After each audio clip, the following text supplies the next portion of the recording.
సమయం ఈ దేశ శ్రమ బాద్షా పాదాల కింద నలిగిపోతున్న సమయం. ఒక వీరుడు కోసం ప్రకృతి పురుడు పోసుకుంటున్న సమయం. గోల్కొండ నుండి 8వ వాడు బయలుదేరాడు. వాడు ప్రాణాలతో ఢిల్లీ చేరుకోకూడదు.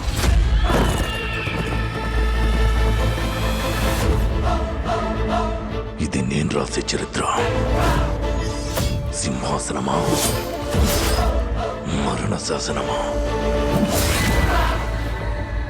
ఈ భూమి మీద ఉన్నది ఒక్కటే కోహినూర్.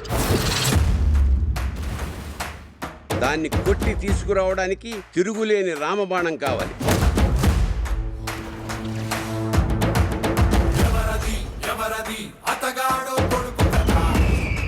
ఇప్పటిదాకా మేకల్ని తినే పులిని చూస్తుంటారు. ఇప్పుడు పులుల్ని వేటాడే బెబ్బుల్ని చూస్తారు.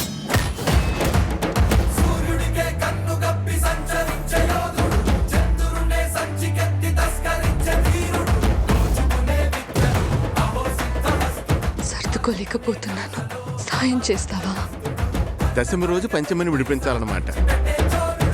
నేను రావాలని చాలా మంది దేవుడికి దండం పెట్టుకుంటా ఉంటారు, కానీ నేను రాకూడదని మీరు చూస్తున్నారు. వినాలి, వీరములు చెప్పింది వినాలి.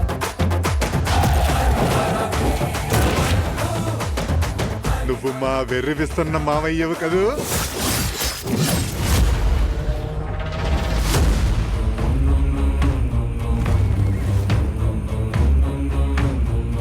హిందూ దేశం మీద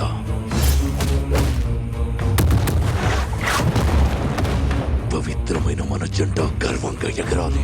ప్రకృతికి ఇంకో ధర్మం ఉంది ఔరంగజేబ్.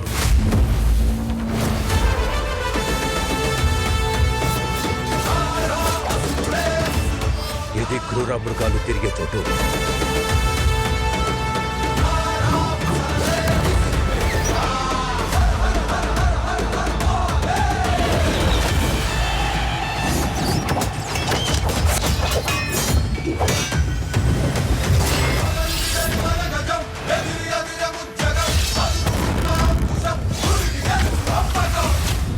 ఆంది వచ్చేసింది.